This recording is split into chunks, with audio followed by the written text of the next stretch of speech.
A year and a half after the murder of pro cyclist Moriah Wilson grabbed national attention, the murder trial of her accused killer, Kaitlin Armstrong, got underway in Austin this week, with several key witnesses taking the stand.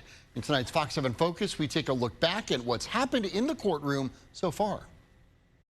After 2 days of jury selection, the Kaitlin Armstrong murder trial began in earnest on Wednesday with opening statements. The last thing Mo did on this earth was scream in terror.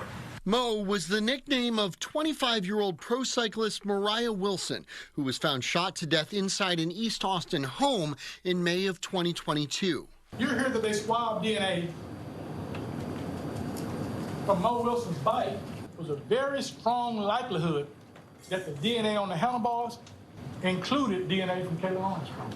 Crime scene specialists and APD detectives testified Thursday about that bike, which was found dumped in some bushes near the home, as well as photos of blood spatters and bullet casings found at the scene.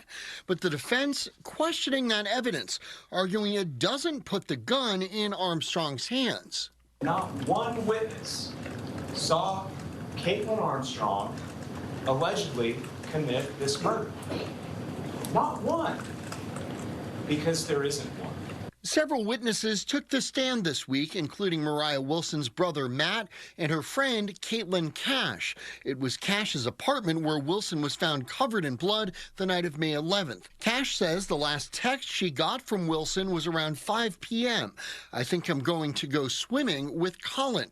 That's Colin Strickland, the apparent link between Armstrong and Wilson, who testified Friday. Strickland said he and Kaitlin Armstrong had dated on and off for years.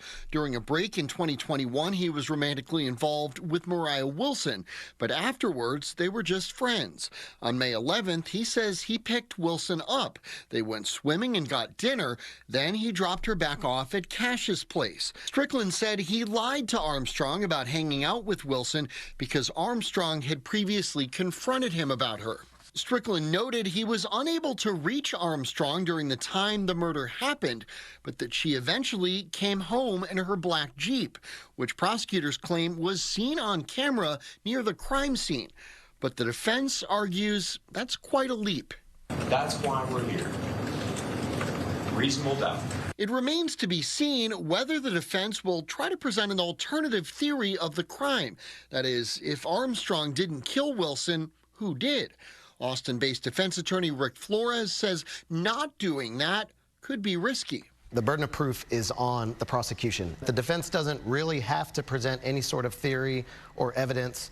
But in a case like this, the jury is certainly going to be wanting an explanation of why those things happened. The defense will begin calling witnesses next week. Stay with Fox 7 on air and online as the trial continues, and stay with Fox 7 Austin News at 9. We'll be right back.